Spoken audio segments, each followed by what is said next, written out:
Hello everyone, welcome back to our channel English Madhyam. English Madhyam के platform पे हम editorial based practice exercise solve कर रहे हैं। स्टार्ट करते हैं आज का session with thought of the day, that is failure is the opportunity to begin again more intelligently. यानी कि आपकी विफलता का मतलब ये नहीं है कि आप निराश होकर बैठ जाएं, आप आगे कुछ नहीं कर सकते। आपके पास एक और मौका है अगर, तो आप उस मौके को भुनाइए, उसको और ज़्यादा जो पिछले फेलियर में गलतियां हुई पिछली बारी में, उनसे सीख लेते हुए, उनको ओवरकम करते हुए आप नेक्स्ट अटेम्प्ट जो है वो और ज़्यादा अच्छे से करिए। समझदार व्यक्ति वो नहीं होता जो 4 घंटे पेड़ काटने में लगाता है। समझदार व्यक्ति वो होता है जो 3 घंटे उस कुल्हाड़ी को शार्प करने में और 1 घंटा उस पेड़ को काटने में लगाए। ठीक है, तो ध्यान रखिए इस बात को। स्टार्ट करते हैं reading comprehension and practice exercise for SSC CGL mains. अभी आपको पता है मणिपुर हिंसा बड़े लंबे समय से चल रही है, 3-4 महीने हो गए हैं इस चीज़ को। अब देखते हैं, उसी के ऊपर आज का पैसेज है। Hill areas in Manipur will continue to be under the armed forces special powers act AFSPA for another 6 months from October. अब मणिपुर के जो पहाड़ी इलाके हैं उनमें एफस्पा लगा रहेगा, arms forces special power act लगा रहेगा। इसके तहत उनको कोई अरेस्ट वारंट वगैरह नहीं चाहिए होता किसी को अरेस्ट करने के लिए, बिना उसके भी वो अरेस्ट कर सकते हैं। ठीक है, तो ये अक्टूबर यानी कि अनदर 6 months, 6 अक्टूबर से लेके आगे 6 महीने तक लगा रहेगा।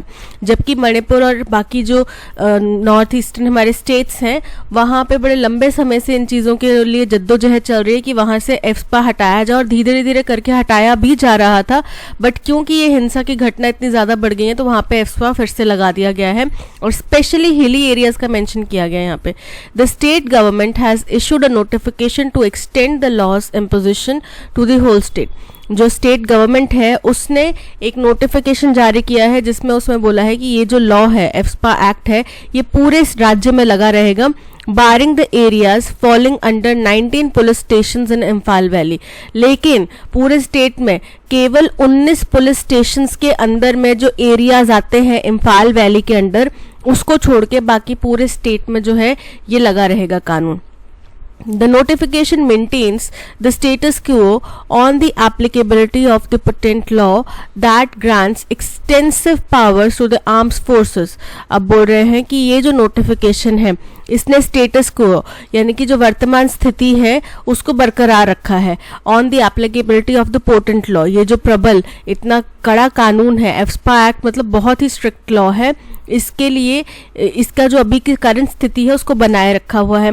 ग्रांट्स एक्सटेंसिव पावर, जिसके तहत आर्म्ड फोर्सेस को बहुत ज़्यादा व्यापक और विस्तृत पावर्स मिल जाती हैं in notified disturbed areas in the use of force.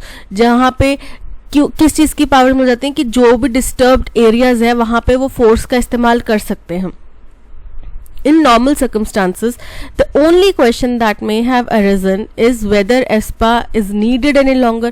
बोलते हैं अगर मणिपुर हिंसा नहीं हुई होती, इस तरीके का घटनाक्रम नहीं होता वहाँ पे, तो हम एक नॉर्मल सवाल पूछते। नॉर्मल सर्कमस्टांसेस का एक जायज़ सवाल ये होता कि क्या एफस्पा लगाना ज़रूरी है, क्या वहाँ पे एफस्पा की ज़रूरत है।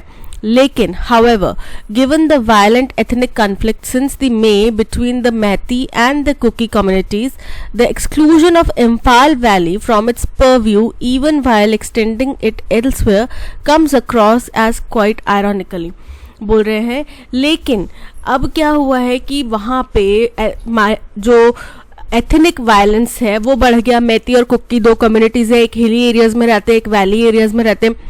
इन दोनों के बीच में वायलेंट घटनाएं हुई, जिनके बहुत ज़्यादा वीडियोस भी सर्कुलेट हुए और काफ़ी शर्मसार करने वाली घटनाएं हुई। और कब से जारी है ये? मई महीने से जारी हैं। तो सवाल ये उठता है कि ऐसे मौके पे जो 19 पुलिस स्टेशंस के अंदर में आने वाले इम्फाल वैली के एरियाज हैं उनको एक्सक्लूड करना इस एक्ट से, क्या वो जायज़ था? अब क्वेश्चन ये उठ रहा है, ठीक है, कि इम्फाल वैली को क्यों छोड़ दिया गया जबकि पूरे स्टेट में आपने इसको एनैक्ट कर दिया है, ये आर्टिकल ये जो एक्ट है वो लगा दिया है। तो इम्फाल वैली को छोड़ना ये काफ़ी आयरॉनिकल लग रहा है। ठीक है, ये उनका कहना है राइटर का। The army had sought its reimposition in the valley districts. Army ने अपना वापस से कब्जा कर लिया है जो वैली डिस्ट्रिक्ट्स है वहाँ पे। as it felt that the absence of the law is hampering its operations against insurgent groups. क्योंकि उन्हें लगा कि भाई उनका जो ये जो लॉ है, जब तक ये नहीं लगेगा तो उनके जो इंसर्जेंट ग्रुप्स के अगेंस्ट में ऑपरेशंस हैं उसमें बाधा आ रही है. ठीक है, इंसर्जेंट ग्रुप्स कौन से होते हैं? विद्रोही जो होते हैं. ठीक है, फिर जिनको बोले उग्रवादी तत्व जो होते हैं उनको बोला जाता है इंसर्जेंट ग्रुप्स. तो बोल रहे हैं कि उनके अगेंस्ट में कोई भी ऑपरेशन करने में इनको परेशानी हो रही है, तो इसलिए उन्होंने वहां से अपने आप को हटा लिया है, री इम्पोज कर लिया है. ठीक है, which may be using the unrest to gain a foothold in the state. और ये इंसर्जेंट ग्रुप्स, उग्रवादी तत्व वो हैं जो अपना कब्जा वापस से इस स्टेट के अंदर बनाना चाहते हैं, अपना कब्जा स्थापित करना चाहते हैं इस एथनिक वायलेंस के आड़ में छुप के. It can be nobody's case that ASPA should remain or its ambit increased. बोल रहे हैं इस बात के ऊपर तो कोई बहस नहीं कर रहा कि भाई एस्पा लगाया जाना चाहिए, वो बरकरार रहना चाहिए, या फिर उसकी शक्ति, उसकी जो डिमांड है वो और ज़्यादा बढ़ा देनी चाहिए, मांग करनी चाहिए. इसके ऊपर तो भी कोई बहस नहीं कर रहा. But it is difficult to avoid the question whether if at all AFSPA is needed for some more time. लेकिन उसकी पावर्स कम ज़्यादा बने रहने के लिए इनके ऊपर चर्चा नहीं हो रही. लेकिन हाँ, ये एक ज़रूर क्वेश्चन उठता है जिसको हम अवॉइड नहीं कर सकते कि क्या एस्पा की ज़रूरत भी थी और समय के लिए, या फिर areas that have witness considerable violence in recent month should remain excluded. या फिर उन एरियाज को हम इससे बाहर कर सकते हैं जिनमें कंसिडरेबल अमाउंट का, मतलब थोड़े बहुत कुछ अमाउंट का हमें वहाँ पे वायलेंस देखने मिला है पिछले कुछ महीनों में. क्या वहाँ उन एरियाज को हम एक्सक्लूड कर सकते हैं? ये कुछ क्वेश्चंस हैं जो उठना लाजमी है. Perhaps the government's logic is that EFSPA is meant only to provide legal protection to forces engaged in counter-insurgency operations.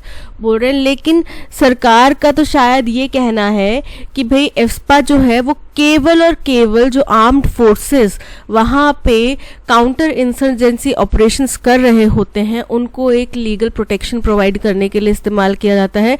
उससे कोई उनके पास एक्स्ट्रा पावर नहीं आ जाती. And not those engaged in law and other duty amidst inter conflict. और बोल रहे हैं कि ये उनके लिए उनको लीगल पावर देता है, ना कि उन लोगों के अगेंस्ट कुछ एक्स्ट्रा पावर देता है जो लॉ या फिर लॉ एंड ऑर्डर मेंटेन करने में या फिर ड्यूटी अपनी पूरी कर रहे हैं इसी इंटरनल कन्फ्लिक्ट के बीच में. उनके अगेंस्ट में कोई एक्शन नहीं ले सकते ये लोग. इनका केवल इतना सा है कि इनको लीगल प्रोटेक्शन मिल जाती है उन लोगों के अगेंस्ट जिनके अगेंस्ट ये काउंटर इंसर्जेंसी ऑपरेशंस कर रहे होते हैं. However, the exclusion of the valley districts from EFSPA at this stage is liable to be interpreted as yet another instance of government's partisan conduct. लेकिन फिर भी जो वैली डिस्ट्रिक्ट्स को EFSPA के अंडर से हटाया गया है, वहाँ पे EFSPA नहीं लगाया गया है, तो ये सीधे तौर पे इसको इंटरप्रेट किया जा सकता है. इससे ये मतलब निकाला जाता है कि सरकार के ऊपर पहले भी आरोप लगते रहे हैं कि वो पार्शियल है.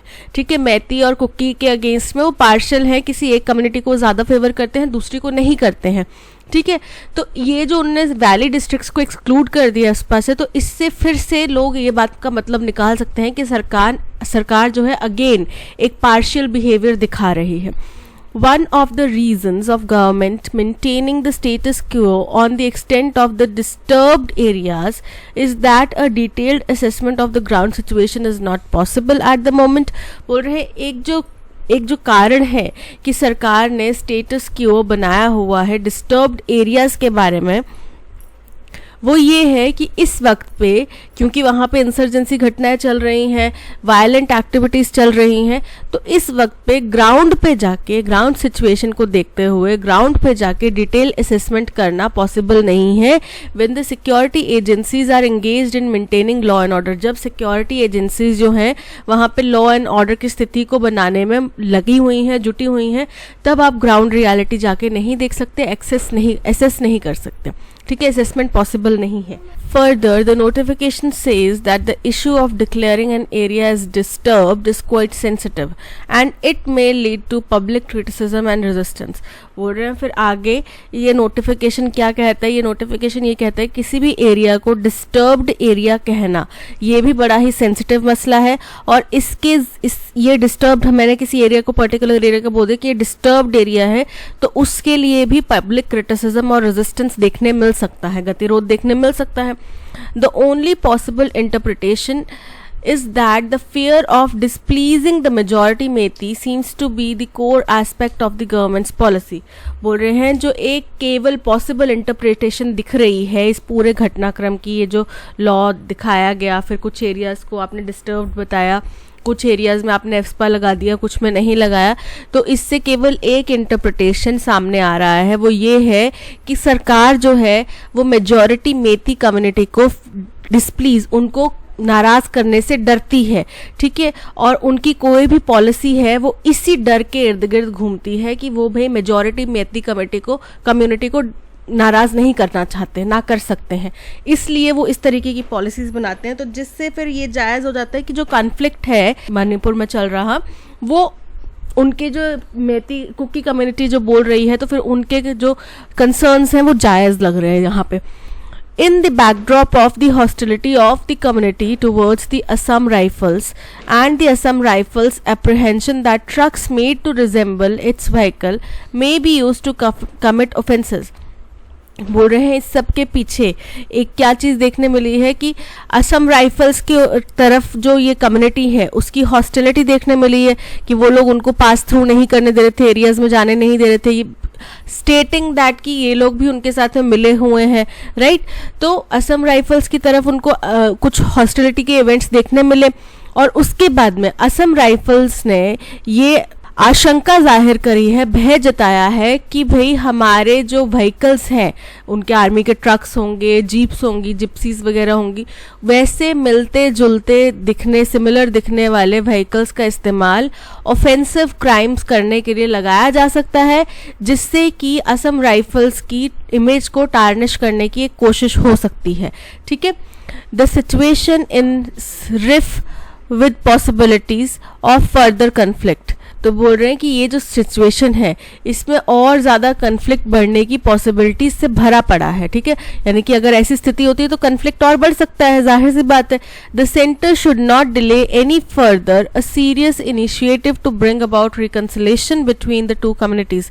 तो इसीलिए केंद्र सरकार को एक पल का भी और देरी नहीं करनी चाहिए कि इन दोनों कम्युनिटीज के बीच का जो एक कन्फ्लिक्ट है उसको रिकनसाइल करे, यानी कि उन दोनों के बीच में बातचीत के जरिए स्थिति को सामान्य ला सके, लेस्ट द सिचुएशन फेस्टर एंड डिटेरिएट. अन्यथा स्थिति और ज़्यादा खराब हो सकती है, गंभीर हो सकती है. ठीक है, तो हमें अब एक क्षण की भी, देखो मई महीने से कन्फ्लिक्ट चल रहा है, बहुत बड़ी बात है अपने आप में. हम रशिया यूक्रेन वॉर के लिए हर एक दिन भी चर्चा करते थे, हर एक दिन बीतते दिन के साथ में चर्चा करते थे कि इतने दिन हो गए, इतने दिन हो गए, अब ये ख़त्म होना चाहिए. सेम सिचुएशन आज हमारे देश के अंदर है. दो कम्युनिटीज़ के बीच का ये कन्फ्लिक्ट, इसको जितना जल्दी हो सके उतना जल्दी सुलझाना बहुत ज़्यादा ज़रूरी है, अदरवाइज स्थिति और ज़्यादा गंभीर हो सकती है और आसपास के स्टेट्स में भी फैल सकती है.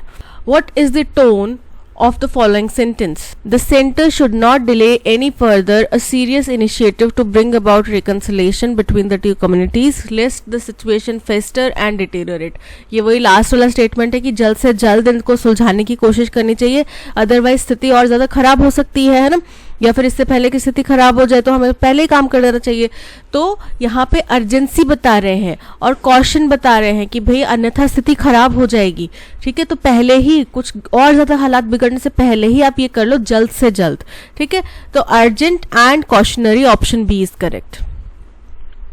What should be an appropriate title for the passage? The ongoing struggles in Manipur. Manipur में जो अभी स्थिति चल रही है उसके बारे में बात की गई है. तो हम यहाँ पे सरकार की पॉलिसीज को क्रिटिसाइज करा है. उनकी जो पॉलिसी है उसमें क्या इंटरप्रिटेशन निकल कर आ रहा है कि आप मैती कम्युनिटी को नाखुश कर नहीं सकते और आपकी सारी पॉलिसीज जो है वो उसी अकॉर्डिंग बनती हैं कि उनको नाखुश ना किया जाए. ठीक है, तो ये कुछ चीज़ें हैं जो सरकार के क्रिटिसिज्म को दिखाती हैं. तो ये ऑनगोइंग स्ट्रगल्स, मणिपुर के ऑनगोइंग स्ट्रगल्स के ऊपर बात नहीं कर रही है। द बेनिफिट्स ऑफ एफ्सपा इन मणिपुर, इसके बारे में भी ज़्यादा डिटेल चर्चा नहीं हुई है। Reconciliation efforts in Imphal valley, ये भी इनकरेक्ट है। अ critic of government policies in Manipur, option D is correct. What is the main theme of the passage? The empowerment of the armed forces, कि armed forces को किस तरीके से empower किया जाए, क्या उसके ऊपर पैसेज था? नहीं ना, आर्म्ड फोर्सेस के एम्पावरमेंट के ऊपर पैसेज नहीं था। The positive impacts of AFSPA, positive impacts के बारे में चर्चा नहीं की गई है। The critique of AFSPA's extension and need for reconciliation, option C correct है। The resilience of Meitei and Kuki community, तो हमने उनके रेजिलियंस के बारे में चर्चा नहीं करी है, बट हाँ डिस्ट्रप्शन और ज़्यादा ना बढ़ जाए इसके बारे में ज़रूर हमने एक कॉशन बताया है कि सरकार जल्द से जल्द इसके ऊपर काम करे। Which of the following statement is accurate based on the passage? The Armed Forces Special Powers Act (EFSPA) has been removed entirely from Manipur. Incorrect है। The EFSPA has been extended to whole state of Manipur except for areas under 19 police station in Imphal Valley. बिल्कुल correct है ये statement, बाकी पूरे state में लगा है, केवल इम्फाल वैली के 19 पुलिस स्टेशंस के अंडर में आने वाले एरियाज को एक छोड़ के, ठीक है। So option B is correct. According to passage, which of the following statements regarding the government stance on EFSPA is not correct? ठीक है, सही नहीं है। The government believes EFSPA should provide legal protection to forces in counter insurgency operation. Correct है ये, government का यही मानना है। The exclusion of the valley districts from EFSPA may be seen as an instance of government's impartial behavior. तो देखो ये impartial behaviour नहीं होगा ना, अगर आपने किसी एक पर्टिकुलर डिस्ट्रिक्ट को हटाया है, किसी एक पर्टिकुलर रीजन को आपने हटा दिया है, पूरे स्टेट में वो कानून लग रहा है बट एक पर्टिकुलर रीजन में वो कानून नहीं लग रहा है, दैट मीन्स आप इम्पार्शियल तो है नहीं, पार्शियलिटी का ही इशारा करा रहे हैं ना कि वो इंटरप्रेट किया जा सकता है कि गवर्नमेंट वहाँ पे पार्टिसन एटीट्यूड दिखा रहा है। सो ऑप्शन बी जो है वो इनकरेक्ट है। So option B statement incorrect है, so option B is correct. Which of the following words can replace inclement without changing its meaning? तो inclement का मतलब होता है harsh, खराब, और इसको हमने रिप्लेस करना है तो कोजी मतलब बड़ा ही अच्छा सा, harsh इसका सिनोनिम है, option B harsh is correct. Substitute disincentive, ठीक है, डिसइंसेंटिव का सिनोनिम हमें बताना है। डिसइंसेंटिव मतलब असंतोष जताना, ठीक है, असंतोष रिवॉर्ड नहीं होगा, इनकरेजमेंट नहीं होगा। डिटरेंट मतलब होता है असंतोष, और इंसेंटिव मतलब अच्छा काम, संतोष। तो यहाँ पे option C deterrent is correct. Antonym बताना है प्रोक्योरमेंट का मतलब होता है किसी चीज को खरीदना, ठीक है। प्रोडक्शन मतलब बनाना, सप्लाई मतलब बेचना, डिस्ट्रीब्यूशन मतलब भेजना, डिस्पोजल मतलब बेचना, ठीक है। तो यहाँ पे option C D disposal is correct. The investors were put off by the dirty vices of the workshop, बोल रहे हैं जो इन्वेस्टर्स हैं वो बड़े ही अचंभित हो गए, वो बैक स्टेप आ गए, किसकी वजह से? जो वर्कशॉप का इतना गंदा दृश्य देखकर, ठीक है। विसेज मतलब दृश्य, तो वो वर्कशॉप बड़ी गंदी या क्षीण स्थिति में होगी, खराब स्थिति में होगी, ठीक है, डर्टी होगी, तो इसलिए इन्वेस्टर्स जो हैं वो एक स्टेप पीछे हट गए, कोई भी डीलिंग कर रहे होंगे तो उससे पीछे हट गए, ठीक है। सो इसमें कोई भी एरर नहीं है, option B no error is correct. Some people are in the habit of sharing dash and bull story on unsuitable occasion. अब देखो ये ना एक फ्रेज है, मुहावरा कहावत जिसको बोलते हैं वो है, जिसको बोलते हैं Kock and bull story. Kock and bull story मतलब झूठी कहानी बताना, कोई सिचुएशन सही भी नहीं है, जैसे बोलते हैं ना कि कोई बताता है कि मेरे पुराने फ्रेंड को या मेरी मम्मा को ये XYZ प्रॉब्लम हो गई, बोलते मेरे फूफा के चाचा के ताया के लड़के को भी ये चीज़ हुई थी, बहुत दूर तक लेके जाते हैं कहानियाँ, है ना, चाहे उसमें कुछ रेलेवेंस हो नहीं हो, कई बार होता भी है बट कई बार वो ऐसे ही बस बोलने के लिए कि ये तो कुछ भी नहीं, हमारे तो इससे भी ज़्यादा हुआ था, ऐसे करके कहानियाँ बताते हैं। तो cock and bull story, option C cock and bull story is correct. The supreme court's dash to enforcement directorate not to create an atmosphere of fear indicates how much the agency needs to temper its dash। बोल रहे हैं supreme court का या तो जो फटकार आई है, या तो फिर जो सलाह आई है, या तो फिर जो गाइडेंस मिली है एनफोर्समेंट डायरेक्टरेट को, यानी कि सुप्रीम कोर्ट का कुछ फैसला आया है, कुछ उन्होंने कहा है एनफोर्समेंट डायरेक्टरेट को कि आप फियर का माहौल ना बनाए, ठीक है, तो ये कहना साफ तौर पे दर्शाता है कि इस एजेंसी को कितनी ज़्यादा ज़रूरत है अपने टेम्पर को कंट्रोल करने की, अपने टेम्पर को कम करने की, या फिर टेम्पर को स्थित करने की। ठीक है, it's dash in investigating allegations against political opponents of the current regime. यानी कि किस चीज़ में उनको अपना टेम्पर कंट्रोल करना पड़ेगा कि भाई उत्साही नहीं दिखानी है, ज़्यादा उनको उत्सुकता नहीं दिखानी है किस चीज़ में, कि जब वो करंट पॉलिटिकल रूलिंग पार्टी के अगेंस्ट ओपोनेंट पार्टीज के किसी भी पॉलिटिकल मेंबर को अगर इन्वेस्टिगेट करें तो उस टाइम पे उनको ज़्यादा उत्सुकता नहीं दिखानी है। ठीक है, ये उनको कहा गया। Responding to complaints that the ED is harassing employees of Excise Department in Chhattisgarh in the name of investigating the money laundering aspects of an dash liquor scandal। बोल रहे हैं ये किस लिए आया उनके ऊपर, ईडी के ऊपर ये डायरेक्टिव क्यों आया सुप्रीम कोर्ट का, क्योंकि उनके ऊपर ईडी के ऊपर एक कंप्लेन फाइल की गई थी कि ईडी वाले जो है एक्साइज डिपार्टमेंट छत्तीसगढ़ के एम्प्लॉयज़ को हैरास कर रहे हैं इन्वेस्टिगेशन के नाम पे। और इन्वेस्टिगेशन किस चीज़ की हो रही थी, मनी लॉन्ड्रिंग केस की हो रही थी। इन एलिजेड लिकर स्कैंडल हो सकता है कि एक कथित तौर पे लिकर स्कैंडल हुआ है, उसके ऊपर मनी लॉन्ड्रिंग का केस, मतलब मनी लॉन्ड्रिंग के एस्पेक्ट्स की जांच कर रही थी। अ bench has made the dash point that even a bona fide cause would seem suspect if a law enforcement agency conduct itself in a way that created fear। बोल रहे हैं तो इसीलिए सुप्रीम कोर्ट की बेंच ने ये points clear करा, ये पॉइंट कहा कि भाई अगर जेन्युइन कॉज भी होगा ना, असल में भी वहाँ पे मनी लॉन्ड्रिंग हुई होगी ना, तो भी आपका इस तरीके का रवैया, एक लॉ एनफोर्समेंट एजेंसी का इस तरीके का डर का माहौल पैदा करना जो है वो सही नहीं है। उसके ऊपर शंका या शक की नज़र से ही देखा जाएगा। फिर उसके ऊपर सवाल यही उठेंगे कि भाई जो करंट रिजिम की पार्टी है, करंटली सत्ताधारी पार्टी है, वो ओपोनेंट्स को दबाने के लिए ये काम कर रही है। ठीक है, अगर ईडी इस तरीके का काम करेगी तो। The observation is both a caution against transgressing the limits of a lawful investigation and a warning against letting a perception gain ground that the agency would go to any lengths to implicate someone। तो बोल रहे हैं ये जो उन्होंने observation देखी है, supreme court ने जो पूरा ऑब्जर्व करा स्थिति को, तो उनकी ऑब्जर्वेशन जो है वो दो चीज़ें क्लियर करती है। एक तो ये बोथ अ कॉशन कि भाई आपको अपनी लिमिट्स को ज़्यादा बढ़ाना नहीं है, आपको लिमिट्स में रह के, दायरे में रह के लॉफुल इन्वेस्टिगेशन करनी है। ठीक है, आपको उस अपने दायरे को क्रॉस नहीं करना है। आपके कुछ सेट रूल्स हैं, प्रोटोकॉल्स हैं, आपको ये ABCD 1 2 3 4 5 ठक ठक ठक ठक ये पॉइंट्स आपको करने हैं। आपको पहले जाके वहाँ पे अपना वारंट लेना है, फिर उनको दिखाना है, फिर उसके बाद इन्वेस्टिगेशन करनी है। इस तरीके से, ये नहीं कि बिना वारंट के पहुँच गए अरेस्ट करने, ऐसा नहीं होना चाहिए। ठीक है, या फिर जांच की अगर परमिशन है तो करिए, मतलब पूरा लॉ के तरीके से इसको लॉफुली करिए। और दूसरा एक वार्निंग है।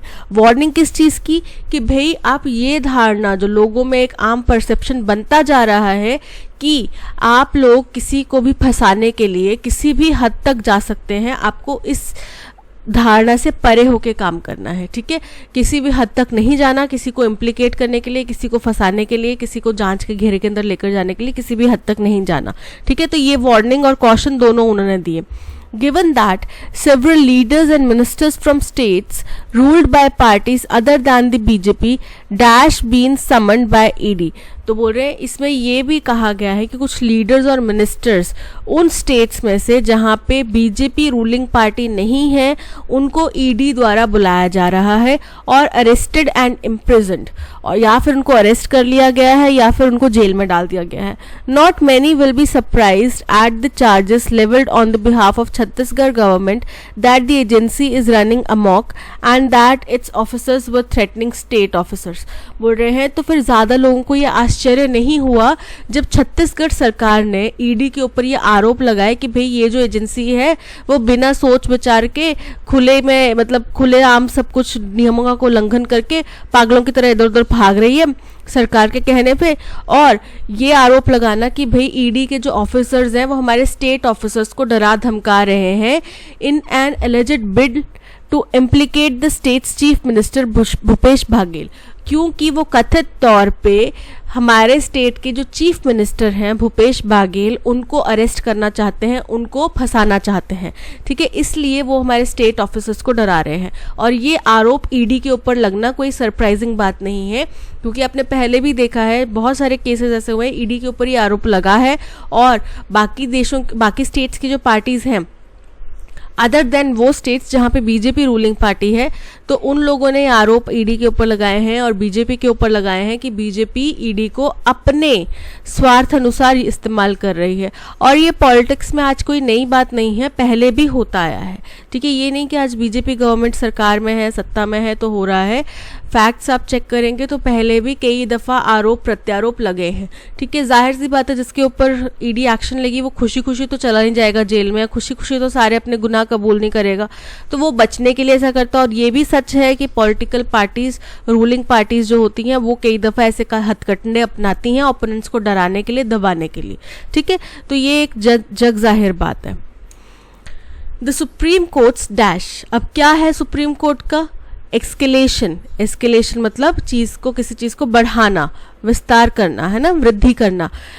एग्जॉर्टेशन, एग्जॉर्टेशन मतलब होता है उपदेश, एडवाइस। कन्फ्रंटेशन, कन्फ्रंटेशन मतलब सामना, आमना सामना करना, बहस करना, कन्फ्लिक्ट करना। और फल्मिनेशन, फल्मिनेशन मतलब होता है निंदा करना। तो सुप्रीम कोर्ट का जो एक उपदेश, एडवाइस है, ठीक है, एडवाइस ही आई है ना एनफोर्समेंट डायरेक्टर को, तो option B exhortation is correct.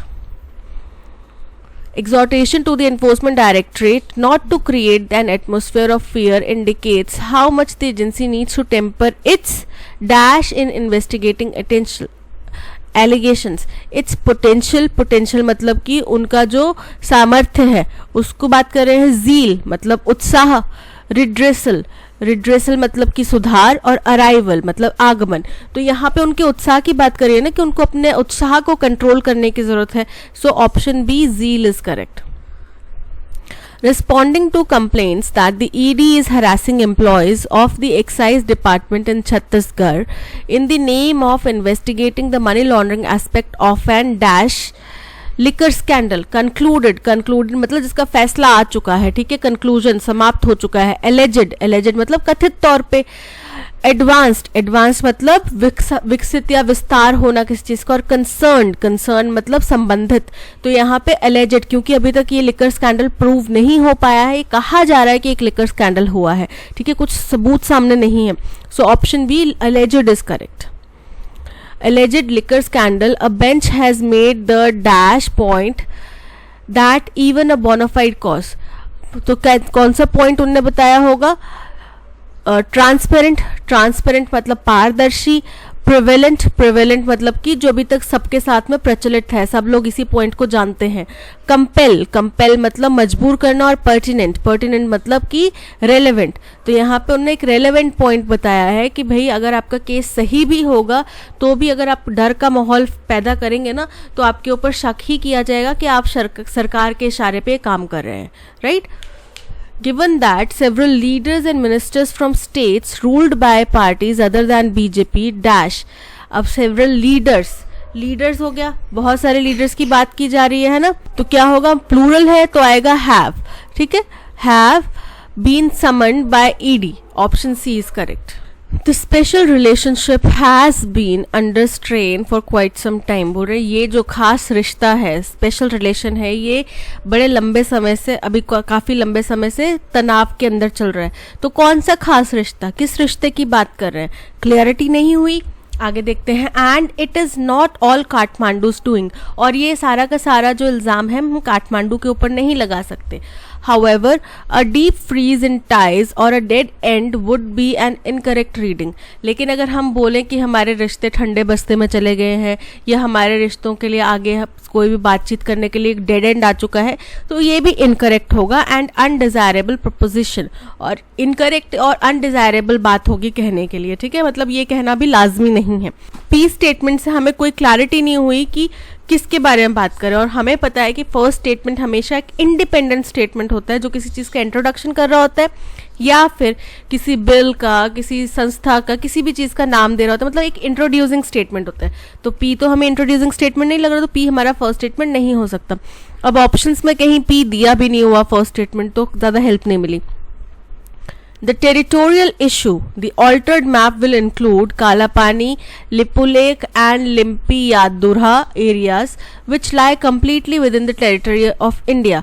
बोल रहे हैं ये जो विस्तार मतलब सीमा से जुड़ा हुआ जो मसला है, क्या है वो मसला कि एक ऑल्टर्ड मैप बनाया गया है। अब किसके द्वारा बनाया गया है, कहाँ बनाया गया है, कुछ पता नहीं।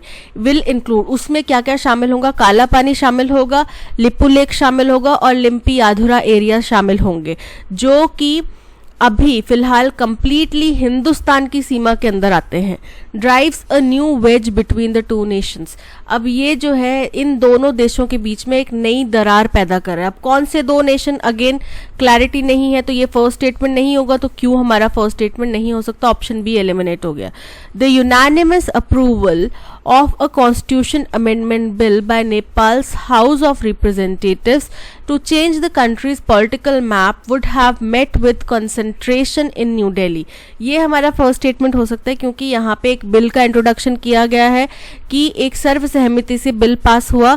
कहाँ पे पास हुआ, नेपाल के हाउस ऑफ रिप्रेजेंटेटिव्स में, ठीक है, जिसमें कि उनके देश के पॉलिटिकल मैप को चेंज किया जाना है, जिसकी वजह से न्यू दिल्ली में चिंता का एक विषय खड़ा हो गया है। वहाँ पे मंथन, आत्ममंथन और विचार विमर्श स्टार्ट हो गया है, वहाँ पे थोड़ा सा डिस्टर्बेंस क्रिएट हो गया है। तो हमें पता चल गया दो देश कौन से बात हो रही होगी, नेपाल और इंडिया की बात हो रही होगी, ठीक है। तो आर हमारा फर्स्ट स्टेटमेंट है क्योंकि एक बिल, कॉन्स्टिट्यूशन अमेंडमेंट बिल की बात की गई नेपाल के हाउस ऑफ रिप्रेजेंटेटिव्स में, और उसकी वजह से हिंदुस्तान में तनाव हो गया, इसके बारे में इंट्रोड्यूस किया गया, ठीक है। तो यानी कि सी भी इनकरेक्ट हो जाएगा, ऑप्शन ए और ऑप्शन डी हमारे ऑप्शंस की लिस्ट में भी वैलिड है। allowing it to take a collision course and to spiral into a crisis is a setback for diplomacy। बोल रहे हैं अगर हम इसको अलाउ करते हैं, किसको अलाउ करते हैं, टू टेक अ कोलिजन, तो इससे क्या होगा, दोनों के बीच में द्वंद्व पैदा हो जाएगा और हमारा जो डिप्लोमेसी है वो अगर ये क्राइसिस की स्थिति ले लेता है, यहाँ पे वाकई में हिंदुस्तान और नेपाल के बीच में झगड़ा स्टार्ट हो जाता है, तो हम बोलेंगे कि हमारी डिप्लोमेसी जो है वो फेल हो गई है, ठीक है। तो ये तो हमारा एक काइंड ऑफ एंड स्टेटमेंट है जहाँ पे अंत में या फिर हम बीच में बात कर रहे होंगे। हमारा जहाँ पे बात की गई टेरिटोरी की, कि यहाँ पे पॉलिटिकल मैप की चेंज करने की बात की जा रही है, तो उसी को और ज़्यादा एलैबोरेट कर रहा है क्यू पॉइंट कि क्या होगा इस मैप में। जो ऑल्टर्ड मैप होगा उसमें काला पानी, लिपुलेख और लिम्पियाधुरा एरियाज जो है वो नेपाल के मैप में जाएंगे, जो कि अभी करेंटली इंडिया का पार्ट है, ठीक है। ये हो गया सेकेंड पॉइंट। थर्ड पॉइंट हो गया कि दो देशों के बीच में नई दरार पैदा होगी, जिसकी वजह से अगर कोलिजन, ये कोलिजन के कोर्स में यानी कि टकरार के कोर्स में जा सकते हैं, और अगर ऐसा होता है, क्राइसिस बन जाता है, तो मतलब है कि हमारी डिप्लोमेसी जो है वो विफल हो गई है, ठीक है।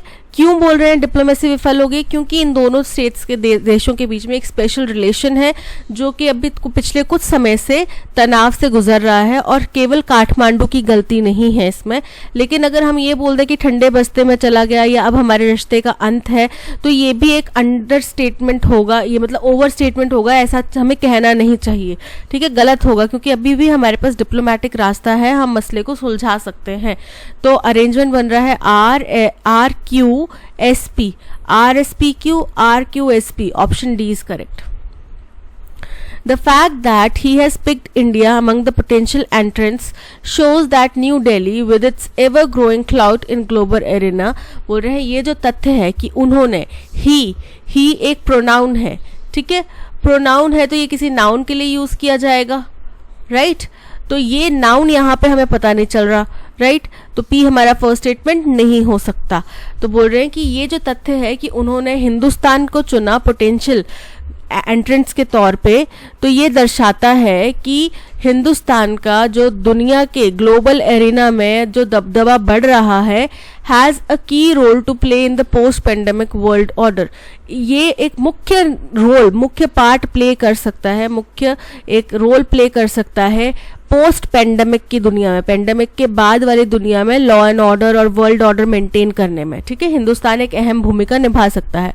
With China resorting to muscle flexing along the line of actual control, the US sees India as natural ally. बोल रहे हैं क्योंकि अब चाइना हमें भी परेशान कर रही है, एलएसी पे हमें आंख दिखा रही है, अब हमारे साथ में पंगे ले रहे हैं चाइनीज आर्मी पर्सनल, तो इससे जाहिर तौर पे यूएस को इंडिया अपना एक नेचुरल दोस्त की तरह दिखाई देता है। होता है ना, दोस्त दुश्मन का दुश्मन दोस्त होता है, तो वो वाली स्थिति यहाँ पे यूएस देख रहा है। तो पी हमारा फर्स्ट स्टेटमेंट नहीं होगा, ऑप्शन में पी है, कहीं पे फर्स्ट स्टेटमेंट है भी नहीं। चलिए, but India can't expect long term gains if it is included in this committee of nations। बोल रहे हैं लेकिन इंडिया इससे ज़्यादा लंबे समय तक फ़ायदा नहीं उठा सकती अगर अपने आप को हम इस स्वार्थ वाले नेशन के ग्रुप्स में शामिल भी कर लेते हैं तो। Solely for the purpose of isolating India, और स्वार्थ क्या है कि केवल और केवल चाइना को अलग थलग महसूस कराना है, अकेला पड़ने देना है। New Delhi should watch its own interest first and insist on a mutually beneficial as well as sustainable engagement. तो भारत को चाहिए कि भाई हम पहले अपना हित देखें और इस बात पे जोर दें कि दोनों पक्षों के लिए एक सस्टेनेबल एंगेजमेंट बने, बेनिफिशियल एंगेजमेंट बने, ऐसे एंगेजमेंट की तरफ हमें ध्यान देना चाहिए। It is vital for India to be recognized as a significant force not only by the US but also by other G7 members। बोल रहे हैं ये बहुत ज़रूरी है हिंदुस्तान के लिए कि केवल यूएस ही हमें एक प्रभावी फोर्स, प्रभावी देश की तरह ना देखे, बल्कि जो G7 के बाकी मेंबर कंट्रीज हैं वो भी हमें इम्पॉर्टेंट पार्टनर की तरह देखें। जिसमें कौन कौन शामिल है? यूके शामिल है, फ्रांस शामिल है, Germany, Italy, Canada and Japan. तो कनाडा के साथ में तो पंगे हो ही गए हैं अभी थोड़े टाइम के लिए, है ना। तो ये सारे देश भी हमें अपने अच्छे सहयोगी और एक उभरती हुई इकोनॉमी की तरह देखें, तभी फायदा है इंडिया के लिए। अब देखो ये स्टेटमेंट बट से स्टार्ट हो रहा है, but India can't expect long term gains, तो ये भी हमारा फर्स्ट स्टेटमेंट नहीं हो सकता, है ना। तो क्यों हमारा फर्स्ट स्टेटमेंट नहीं हो सकता, ऑप्शन बी एलिमिनेट हो गया। अब बच गया आर और एस।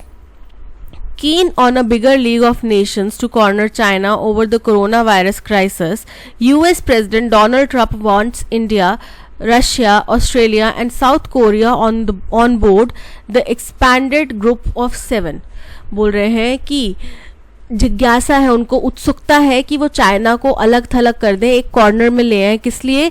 कोरोना वायरस के क्राइसिस के ऊपर। आपको पता है जिस टाइम डोनाल्ड ट्रंप प्रेसिडेंट थे उन्होंने बहुत ही एग्रेसिवली चाइना को ब्लेम किया था कोरोना वायरस की स्थिति के लिए, और वो चाहते थे कि चाइना माफ़ी मांगे और एक्सेप्ट करे अपनी गलती, ठीक है। और वो उन्होंने ऑस्ट्रेलिया को शामिल करने की कोशिश करी कि भाई हम जांच बैठाएंगे, एक दो और कंट्रीज़ को उन्होंने इंक्लूड किया कि वो जांच बैठाएंगे, है ना, इन चीज़ों के ऊपर चाइना को कॉर्नर करने के लिए।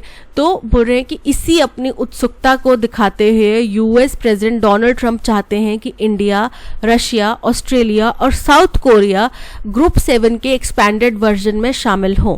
जैसे अभी आपको पता है हमने G20 को भी एक्सपैंड करा है, वैसे ही इस वक्त विस्तार का एक चल रहा है, दौर चल रहा है, तो G7 को एक्सपैंड करने की बात की जा रही होगी, और उस टाइम पे वो चाहते थे कि इंडिया, रशिया, ऑस्ट्रेलिया और साउथ कोरिया इसमें शामिल हों।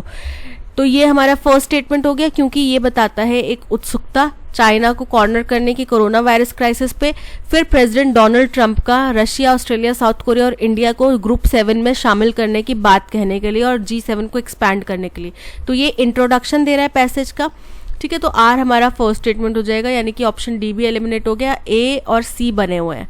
Desperate to put his re election campaign back on track, Trump is under immense pressure. बोल रहे हैं वो बड़े ही डेस्परेट हैं, ठीक है, किस चीज़ के लिए? कि अपना जो री इलेक्शन हो, आपको पता है वहाँ पे दोबारा इलेक्शन होने थे उसके बाद में, तो उसके कैंपेन को दोबारा पटरी पे लाने के लिए।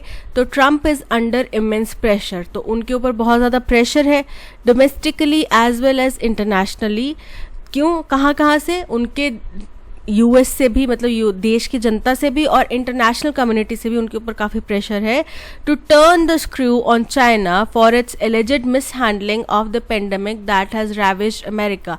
किस लिए कि भाई वो सारा का सारा आरोप जो है चाइना के ऊपर लगाए या फिर चाइना को कड़े हाथों ले, किस बात के लिए? कथित तौर पे पेंडेमिक को मिस हैंडल करने के लिए, जिसकी वजह से अमेरिका में इतनी ज़्यादा तबाही मची। देखो आर तो हमें पता चल गया, फर्स्ट स्टेटमेंट है हमारा।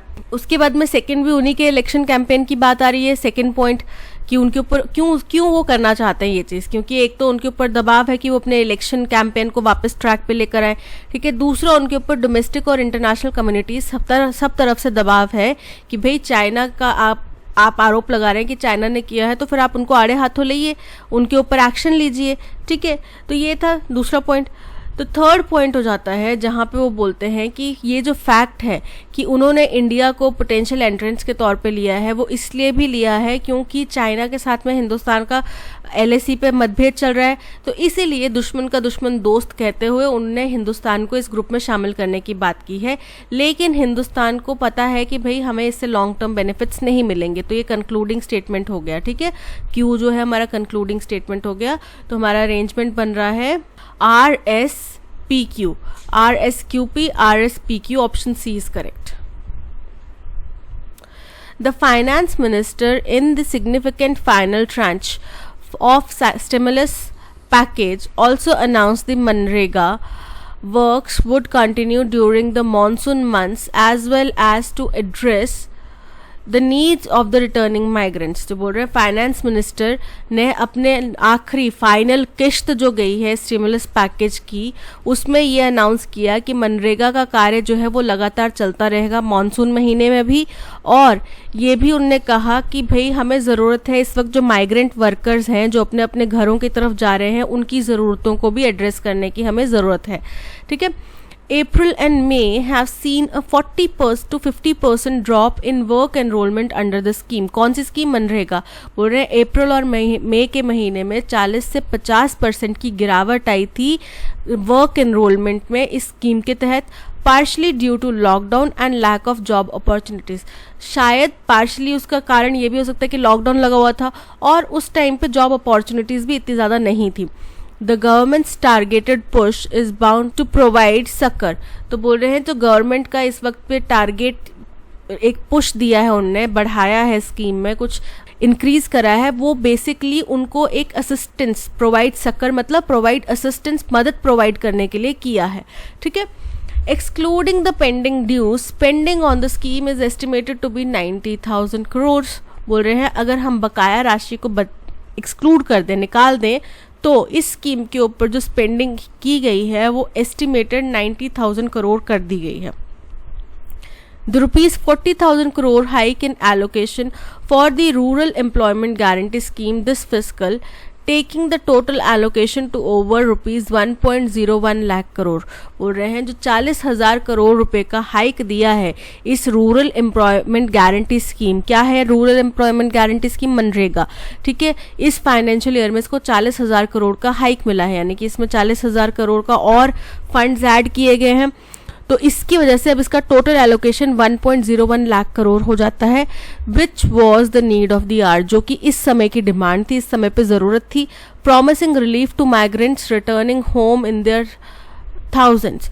बोल रहे हैं और ये उन हज़ारों लाखों की संख्या में माइग्रेंट वर्कर्स जो अपने अपने घरों की तरफ पलायन कर रहे हैं, उनके लिए एक आशा की उम्मीद, एक रिलीफ का एक वादा हो सकता है, ठीक है।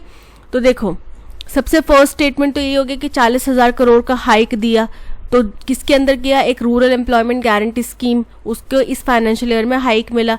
और क्यों दिया गया? क्योंकि आपको पता है माइग्रेंट वर्कर्स अपने अपने घरों की तरफ पलायन कर रहे थे, तो उनको मदद करने के लिए।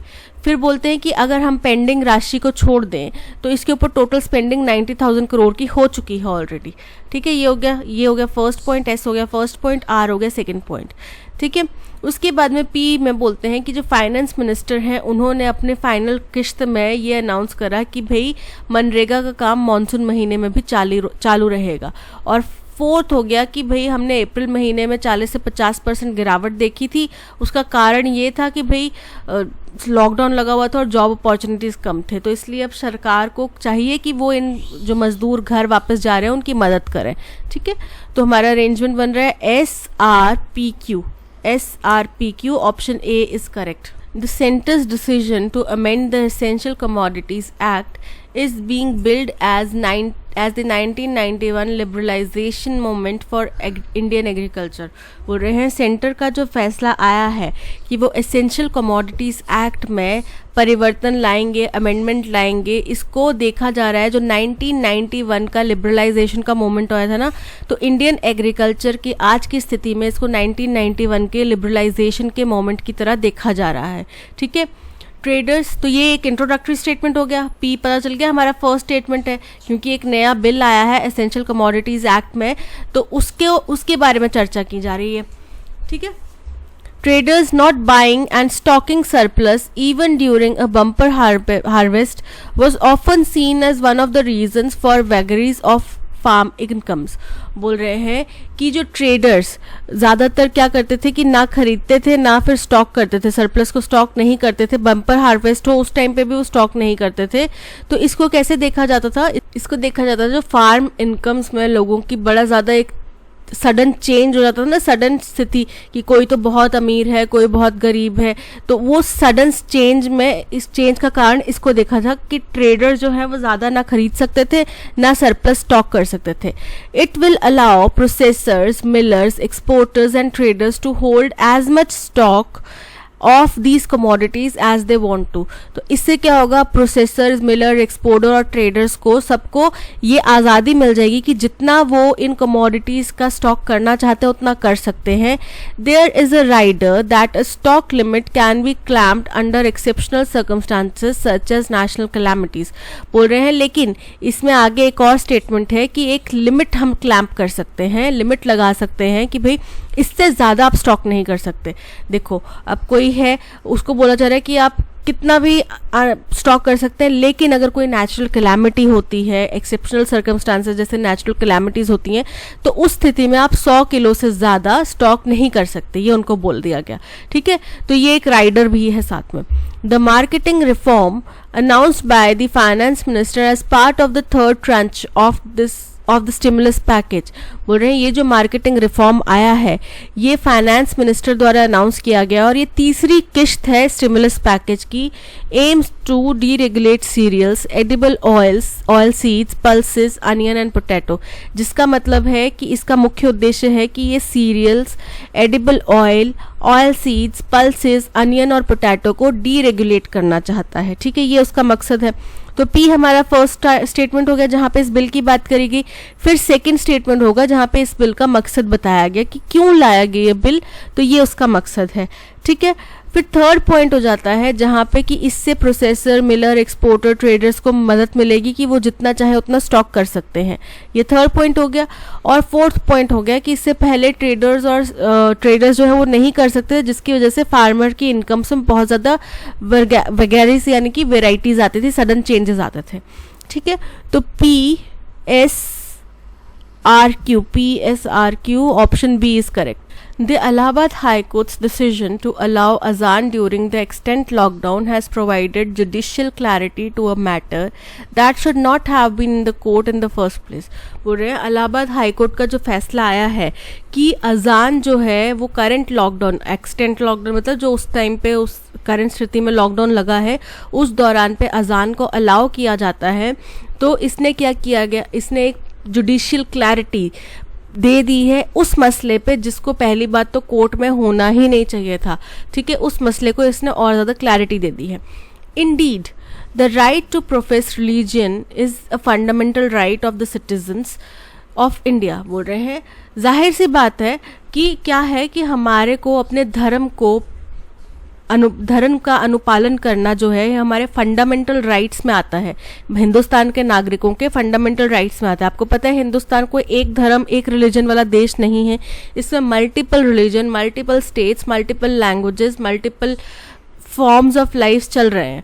ठीक है, तो यहाँ पे आप हर एक धर्म को अपने अपने धर्म का अनुपालन करने की अनुमति है, उनका अधिकार है, अनुमति भी नहीं है, अधिकार है।